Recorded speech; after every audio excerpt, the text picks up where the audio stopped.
Привет! В этом видео я покажу вам, как сшить комбинезон по моим лекалам, который вы можете приобрести у меня в магазине. Ссылка на магазин под этим видео в описании. Комбинезон сшила из бифлекса с леопардовым принтом. Сначала распечатала свои лекала. Обязательно прикладываю линейку для того, чтобы проверить сантиметры, правильно ли распечатала. Затем отсекаю лишнюю бумагу. Там, где ее нужно отсечь, нарисованные ножницы.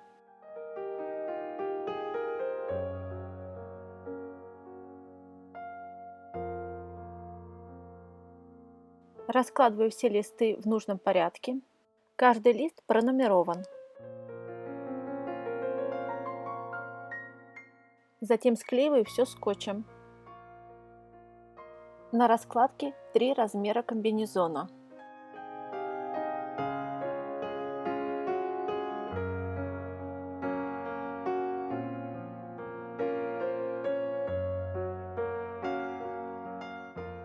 Рукав копирую на кальку.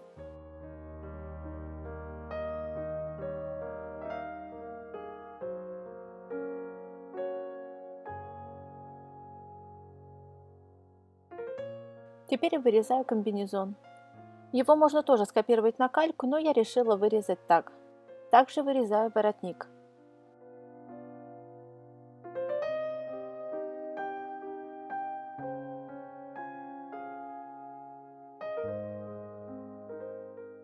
Теперь выкраиваю комбинезон.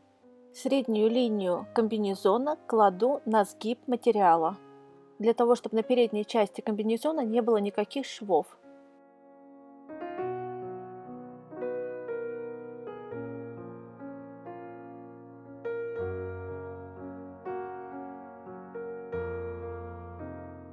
Теперь выкраиваю 2 рукава.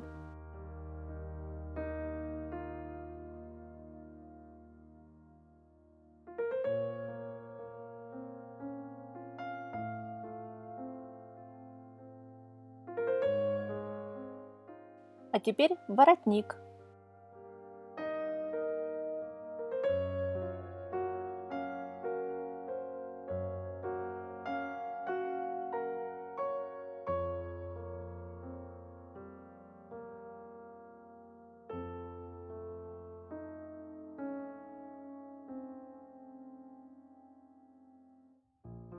Вот так вот выглядит цельнокроенный комбинезон.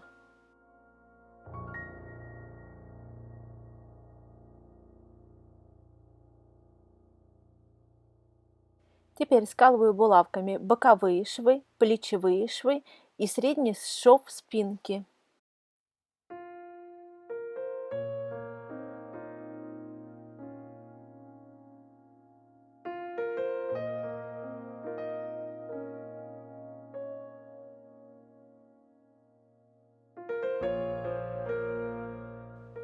Швы штанишек пока что не трогаем.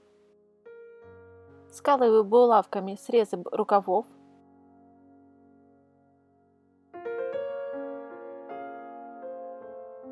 Также скалываю срезы воротника. Чуть позже я вернусь подробнее к воротнику.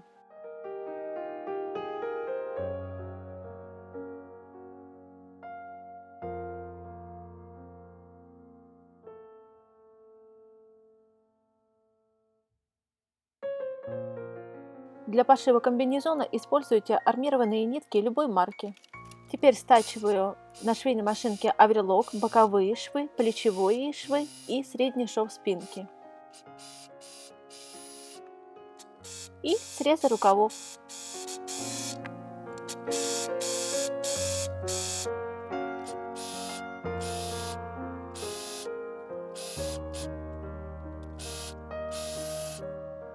Вот так вот это выглядит.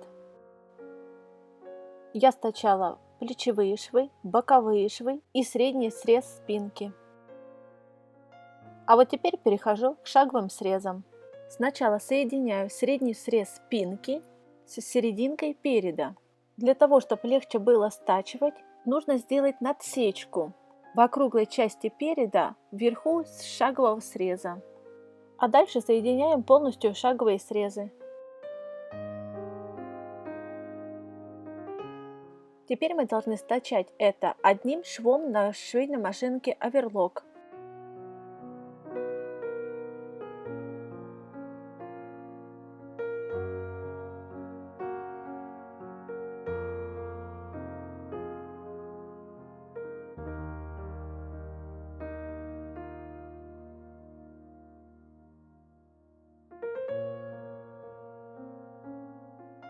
Вот так это выглядит.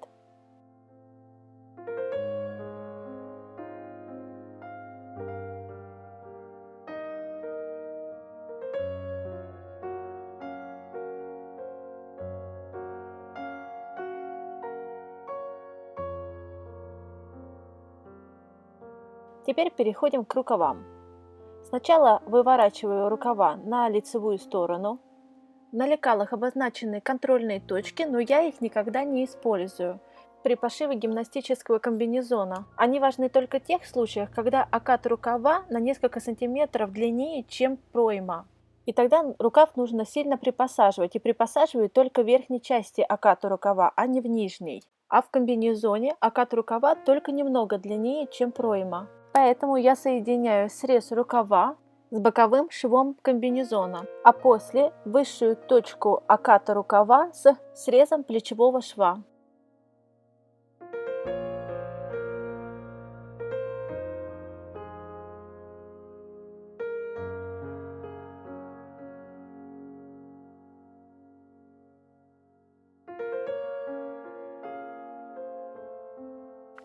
Теперь втачиваю рукава на швейной машинке оверлок.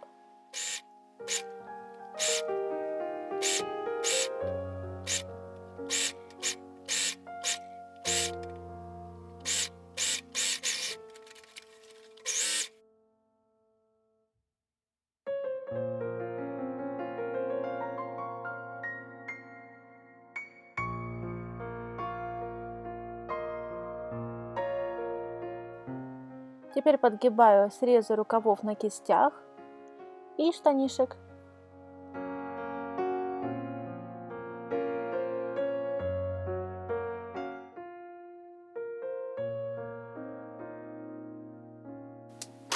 Теперь мне нужно закрепить их на швейной машинке швом зигзаг.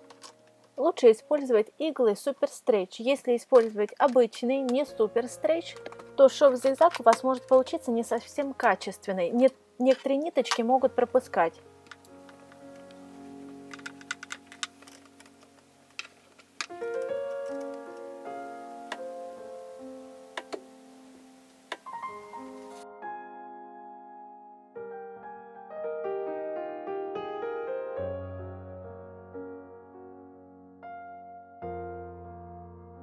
А теперь вернемся к воротнику. Посередине линии обозначен срез сгиба.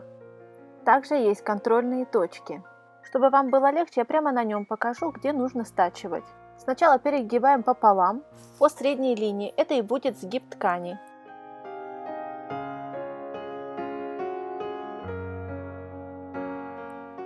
А это контрольная точка, которую нужно будет соединить с контрольной точкой на горловине комбинезона. А эта контрольная точка на воротнике обозначает окончание горловины на комбинезоне. Это, скажем так, линия полузаноса. Длина воротника – это вот эта часть, такая же, как и длина горловины, а остальные 2 сантиметра – это которые будут накладываться друг на дружку. Чтобы было более понятно, я сейчас заложу срезы вовнутрь.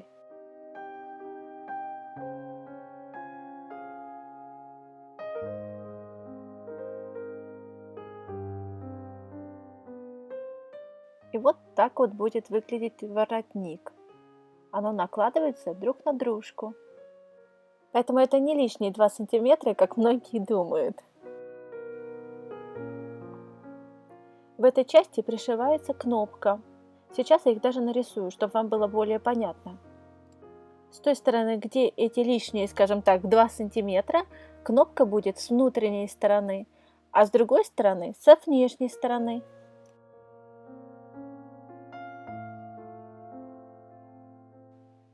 И вот так вот оно будет застегиваться.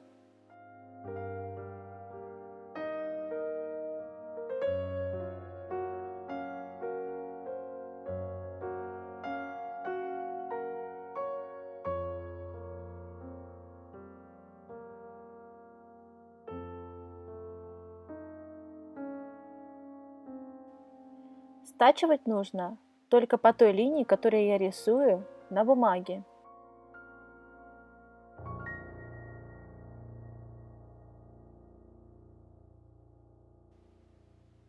С этой стороны мы прокладываем шов буковкой Г. Срез остается открытым. Мы его не стачиваем. А с этой стороны мы прокладываем шов до конца и по срезу.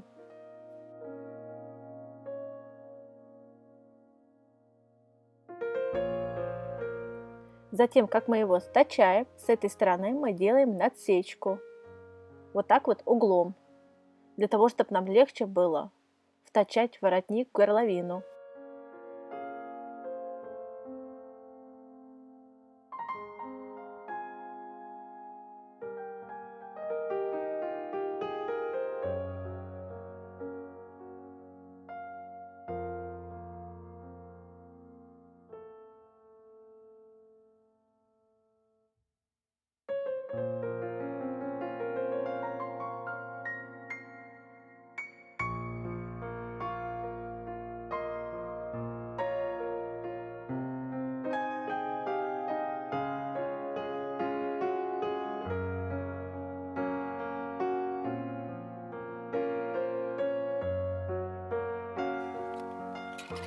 Теперь стачиваю швы на швейной машине.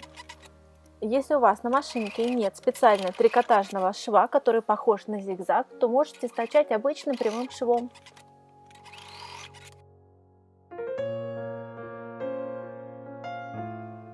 Делаю надсечку так, как я показывала на бумаге, и отсекаю лишний материал.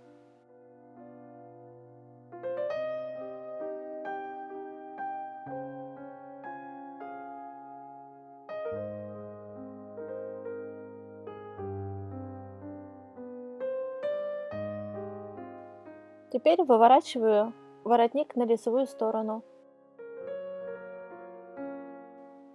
Перед тем, как втачивать воротник в горловину, сначала мы должны обработать вырез капли на спинке. Для этого выкраиваю прямоугольник.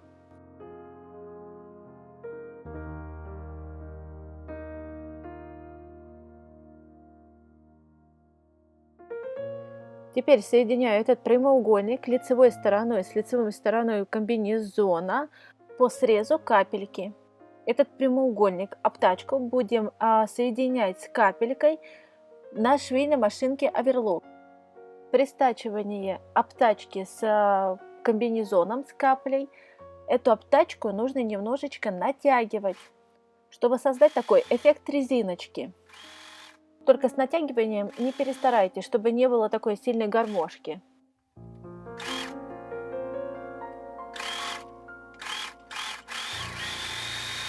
И вот как это выглядит у меня. Видите, немножечко присборено.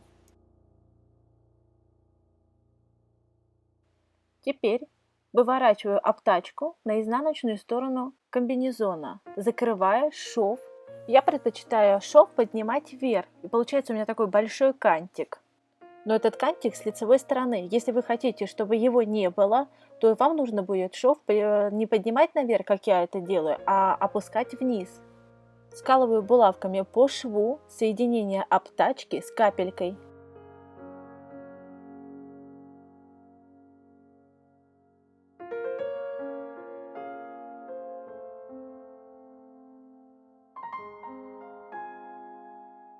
Теперь закрепляю шов швом зигзаг.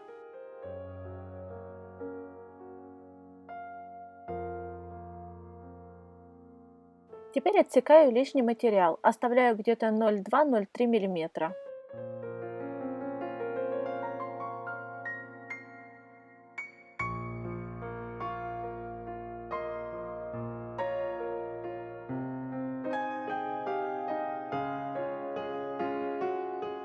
А вот теперь мне нужно соединить воротник с горловиной. Соединяю срез воротника со срезом горловиной. На картинке показано, какая сторона должна быть сверху, а какая снизу. Это как должно быть по правилам технологии пошива. Но вы можете сделать так, как вы хотите, так как за это баллы на соревнованиях не снижают.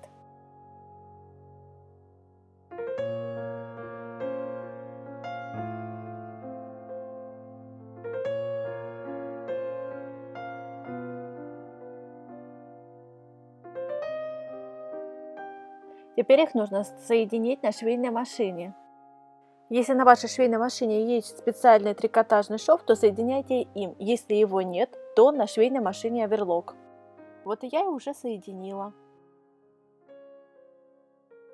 Вот как выглядят эти лишние 2 сантиметра, к которым мы будем пришивать кнопку. Теперь с изнаночной стороны комбинезона внутренней половинкой воротника буду закрывать шов соединения воротника с горловиной. Именно в этом комбинезоне срез воротника я закладывала внутрь, но его можно сделать и открытым срезом. Так с открытым срезом будет легче. Закалываю булавками по лицевой стороне в шов соединения воротника с горловиной. Есть много разных других способов соединения воротника с горловиной. И в разных видео я буду показывать разные способы.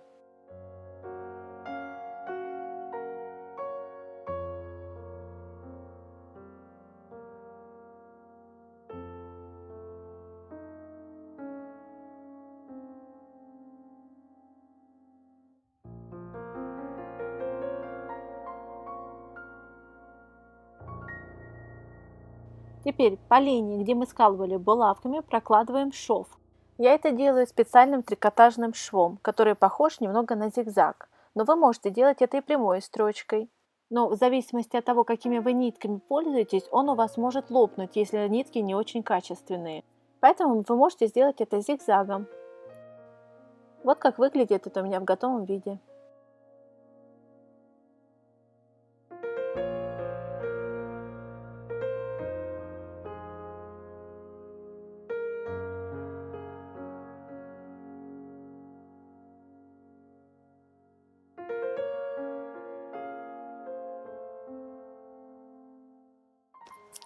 Теперь пришиваю кнопку. Как я раньше уже показывала вам на бумаге, на тех 2 лишних сантиметрах я пришиваю кнопку с изнаночной стороны, а на другой части воротника с лицевой. Кнопку пришиваю в 4 нитки.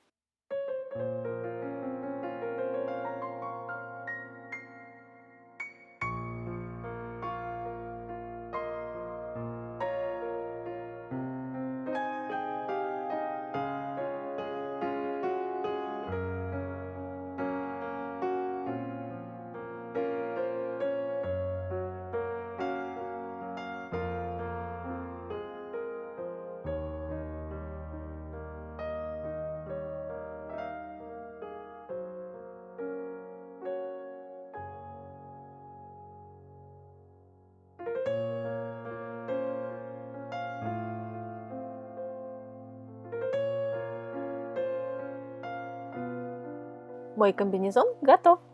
Напоминаю, что лекало гимнастического комбинезона вы можете приобрести в моем магазине. Ссылка на магазин в описании под этим видео. Спасибо, что посмотрели мое видео. Подписывайтесь на канал, ставьте лайки, пишите комментарии и до встречи в следующем видео. Пока!